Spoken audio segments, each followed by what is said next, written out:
Hey guys, Scott here. Today I have a bit of a different video for you. Now, most of you will know that I write a lot of metal stuff, but I actually have a pretty large catalog of piano music I've written over the last 15 years.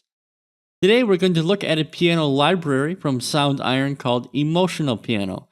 I'd like to show you a composition of mine using this library, as well as a bit of a film track, film type track I created where I used this library as well.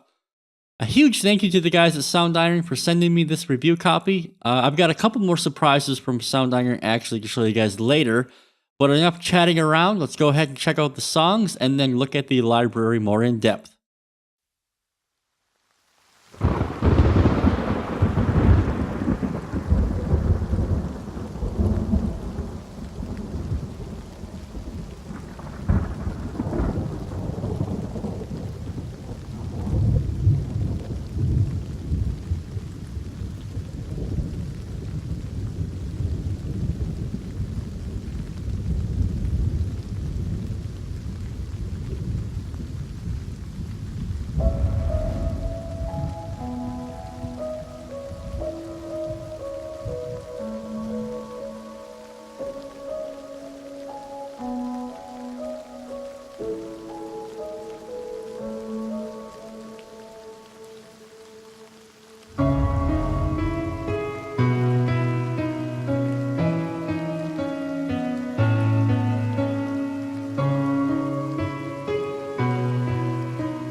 Here we are, classic store page view. Before you guys get upset, I did want to point out right away that you can use this with the free Kontakt player. So you can grab the library and use it without needing to grab the full Kontakt 5 license.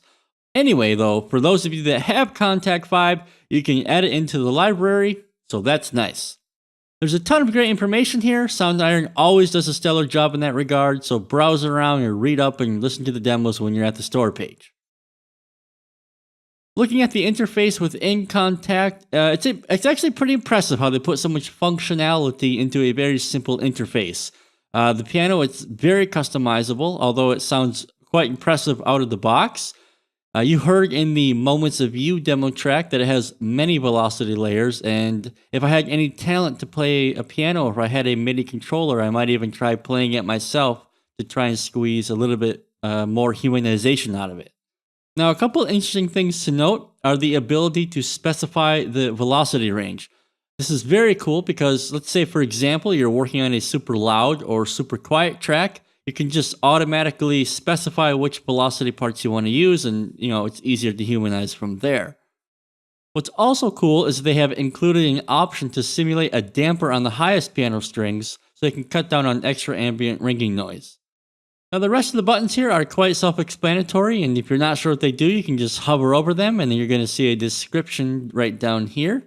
Anyway, this is a testament to great design on the part of Soundiron. It's very simple, very easy to understand. One piece of functionality I did want to point out specifically, that would be the Arpeggiator tab. Actually, at first I didn't see this. It's kind of tucked away right here under the piano. But if you click on the word, you'll get this extra window. Now what you can do here is select various modes of how the notes will be played.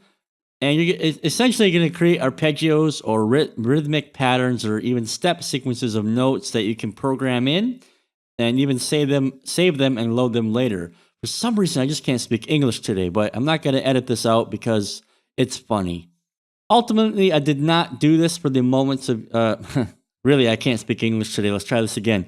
Ultimately, I didn't do this for the demo composition that I showed you guys, but this will definitely come in handy for me in future compositions. Also, there's a detailed effects rack that you can mess with. These utilize all of Kontakt's built-in effects with the signal flow going from left to right in each row. So if you thought of like number 1, number 2, and then down here, this effect would be number 3, 4, 5, 6, and so on. Finally, Emotional Piano comes with a ton of instrument presets for various working needs. So for example, if you need the most detailed, nuanced sound possible with all the different velocity layers and all the bells and whistles, you're going to want to go with one of the normal presets. However, there are light versions of many of these presets that use a lot less memory, but come at the cost of having fewer velocity layers to work with. All of this information I just gave to you in the video is actually in the manual, so big thumbs up to Soundiron for actually creating a useful manual. So be sure to download that when you pick this up. I mean, what can I say? Soundiron always delivers. This is an exceptionally deep and detailed piano instrument, and coming in at $150, super affordable.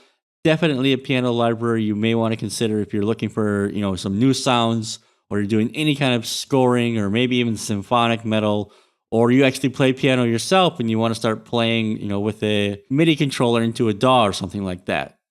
Thanks once again to the guys at Soundiron for providing this review copy so I can make this video. It's super ultra appreciated. Anyway, that does it for this one, guys. Thanks for checking out the video. Have a good one.